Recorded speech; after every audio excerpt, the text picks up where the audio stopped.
Hier, vous avez dit que le pèlerin intérieur avait simplement une direction en tête et non pas une destination. Pourriez-vous clarifier la différence entre direction et destination?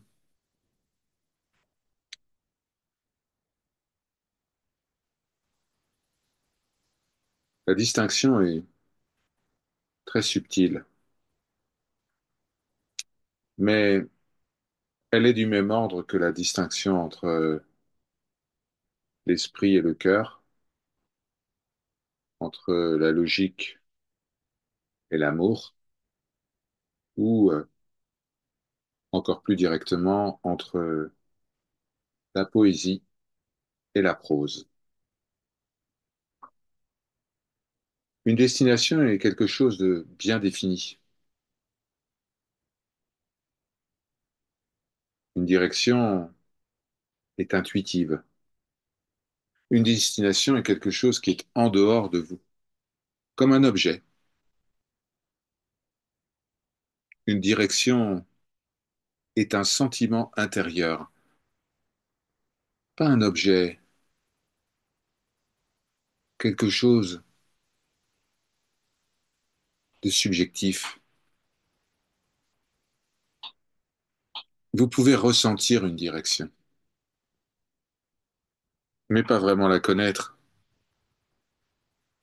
Vous pouvez connaître la destination, mais vous ne pouvez pas la ressentir. La destination est dans le futur. Une fois que un choix a été fait à ce sujet, vous commencez à manipuler votre vie pour atteindre cette destination. Comment pouvez-vous choisir le futur? Qui êtes-vous pour pouvoir choisir l'inconnu? Comment est-il possible de définir le futur? Le futur est ce qui est inconnu. Le futur est un vaste champ de possibilités. En définissant, en choisissant une destination, le futur n'est plus le futur, parce qu'il n'est plus ouvert. Vous avez choisi une option parmi une multitude, tant qu'il y avait toutes les possibilités offertes. C'était le futur, mais maintenant, tous les choix, toutes les options ont été abandonnées. Un choix a été fait. Ce n'est plus le futur, c'est le passé. Le passé conditionne le choix de la destination. Votre expérience, votre connaissance du passé décide. Cela tue le futur. Alors, on va répéter le passé, peut-être un peu modifié, un peu arrangé ici et là, selon votre convenance. C'est peut-être repeint, c'est peut-être rénové, mais c'est toujours le passé. C'est comme cela que l'on perd l'avenir. En décidant, en choisissant une destination, on perd le futur, on meurt, on commence à fonctionner comme un automate. La direction, c'est quelque chose de vivant, dans le moment. La direction ne connaît rien au sujet du futur, elle ne connaît rien au sujet du passé, mais elle vibre, elle pulse, ici et maintenant. Et depuis ce moment vibrant, un autre moment est créé. Non par quelque décision que ce soit, mais juste parce que vous vivez l'instant. Et vous le vivez tellement intensément. Et vous aimez cet instant que quelque chose surgit de cet instant. L'instant suivant. Cela aura une direction. Mais cette direction n'a pas été choisie par vous. Elle n'a pas été imposée par vous. C'est spontané. C'est ce que les Bowls, cette confrérie mystique du Bengale, appellent Sahaj Manouche, l'homme spontané. L'homme spontané conduit à l'homme véritable, à l'homme essentiel, au divin en nous. Vous ne pouvez pas décider de la direction. Vous pouvez juste vivre le moment qui est disponible, ici et maintenant. En le vivant, une direction émerge. Si vous dansez, le prochain moment sera une danse plus profonde. Ce n'est pas décidé. Le moment est dansé. Une direction a été créée, libre de toute manipulation du mental. Le moment suivant sera plein de danse et d'autres moments suivront.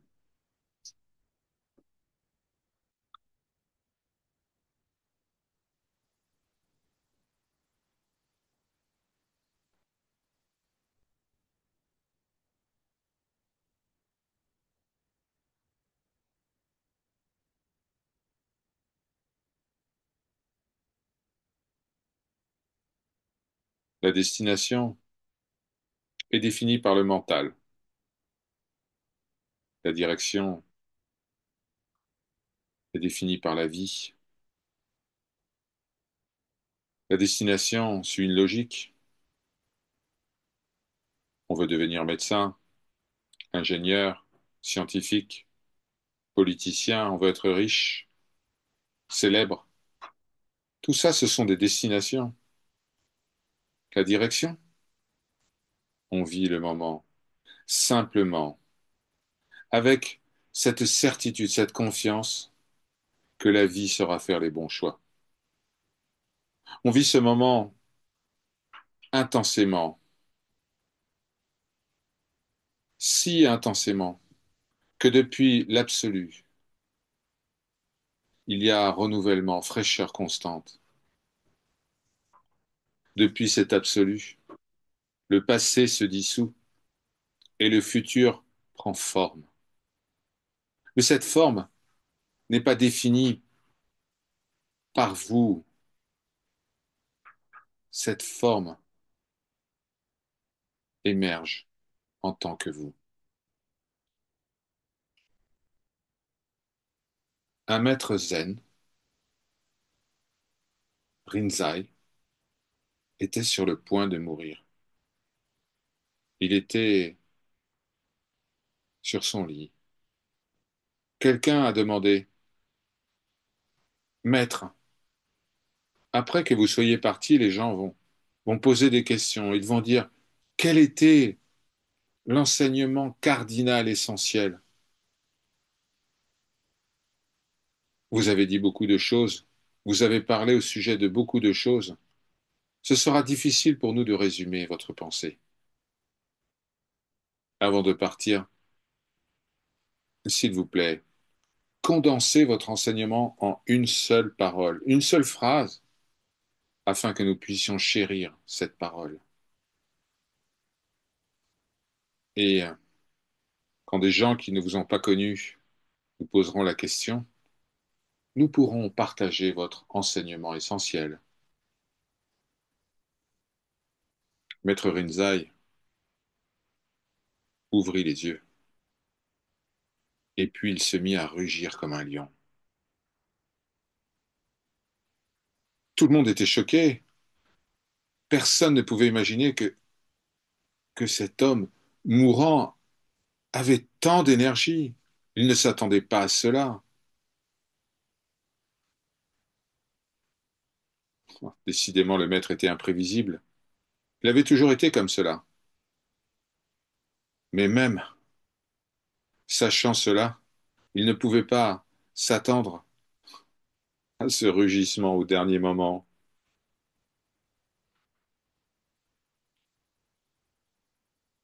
Ils furent tellement choqués que leur mental s'arrêta net.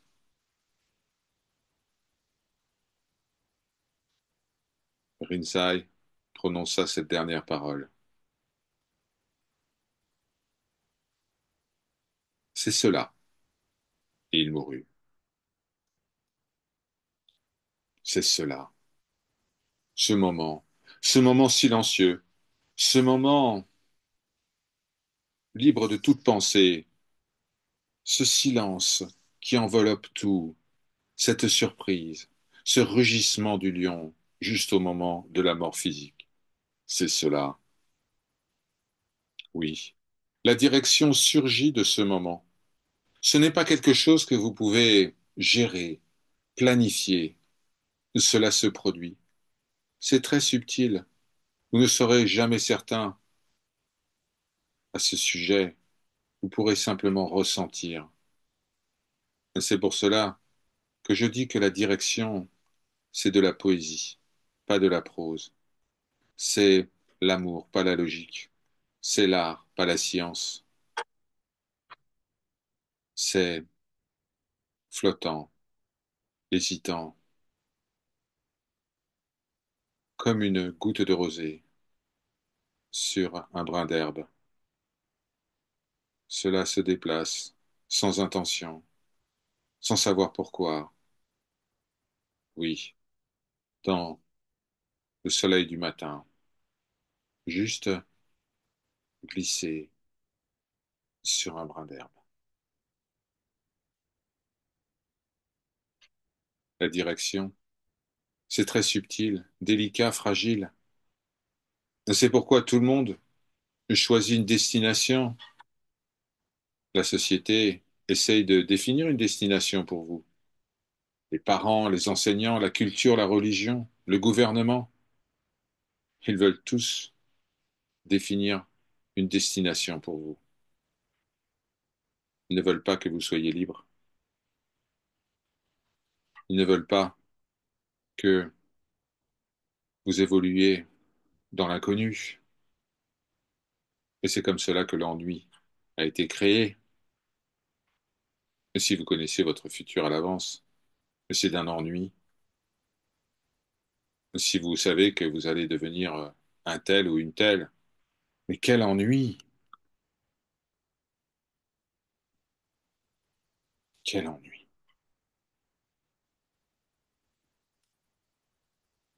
Le futur est une direction, pas une destination.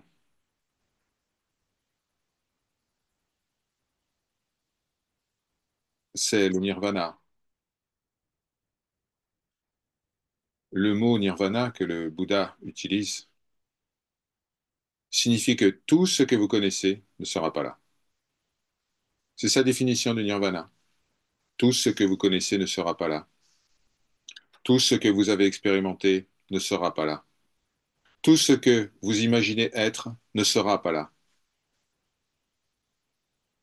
Quelque chose de totalement nouveau.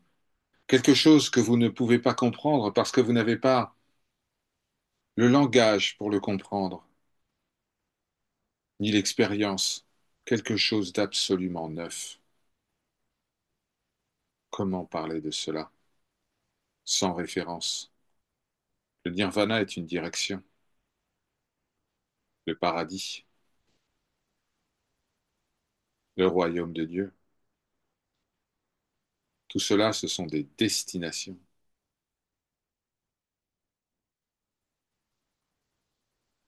Le petit mental demande une destination parce qu'il est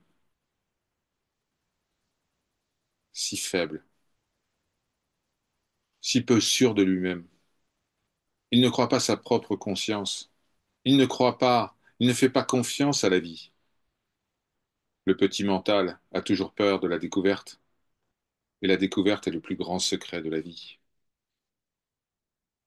Pour être prêt à être surpris, être prêt à être surpris, cela veut dire que l'on doit être parfaitement innocent, sans intention. Et la vie est faite pour que vous fassiez découverte sur découverte. Plus vous découvrez la vie, plus vous comprenez que tout est découverte, infiniment. C'est un processus sans fin. La direction, c'est quelque chose qui n'a pas de fin. Rappelez-vous, la direction est un mouvement, la destination est une chose morte. La destination appartient à l'ego, la direction appartient à la vie, à l'être. Pour évoluer dans le monde de la direction, il nous faut avoir une confiance absolue, parce que le mouvement se fait toujours dans l'insécurité, dans l'obscurité. Mais il y a quelque chose de très stimulant dans l'obscurité. Sans carte, sans guide, vous vous déplacez au sein de l'inconnu. Chaque pas est une découverte. Et ce n'est pas seulement une découverte du monde extérieur. Simultanément, quelque chose se découvre en vous. Celui qui découvre ne fait pas que découvrir des choses, il se découvre lui-même simultanément. Chaque découverte extérieure est une découverte intérieure. Plus vous savez, plus vous en savez sur celui qui sait. Plus vous aimez, plus vous en savez au sujet de celui qui aime. Je ne vais pas vous donner une destination. Je vais vous indiquer une direction qui vibre, une direction pleine de vie, inconnue, toujours surprenante, imprévisible. Je ne vais pas vous donner une carte, je vais vous donner la passion de la découverte, de l'exploration. Oui, aucune carte n'est nécessaire. Seule une grande passion, un grand désir de découvrir est nécessaire. Et puis, je vous laisse aller, seul. Déplacez-vous dans l'espace infini. Faites-lui confiance. Déposez-vous. Déposez votre vie entre les mains de la vie, parce que la vie est Dieu. Lorsque Jésus dit, le royaume vient et cela sera accompli, il montre le chemin de la confiance absolue. Et même si Dieu apporte la mort, n'ayez pas peur. Il est celui qui apporte la mort. Alors il doit y avoir une bonne raison pour cela. Il doit y avoir un secret caché pour expliquer cela. Il y a un enseignement qui correspond à cela. Une porte s'ouvre. L'homme qui accorde totalement sa confiance à Dieu. L'homme qui est religieux, est heureux, même à la porte, vers l'infini. Il peut rugir, même mourant, et il sait que rien ne meurt. Au moment de la mort, il peut dire, oui, c'est cela, parce qu'à chaque moment, c'est cela. Ça peut être la vie, la mort, le succès ou l'échec. Ça peut être le bonheur ou la tristesse. Mais chaque moment est cela. C'est ce que j'appelle la prière authentique. Et alors, vous aurez une direction. Vous n'aurez plus à vous inquiéter à ce sujet. Vous n'aurez plus à arranger quoi que ce soit. Maintenant, avancez, avancez en toute confiance.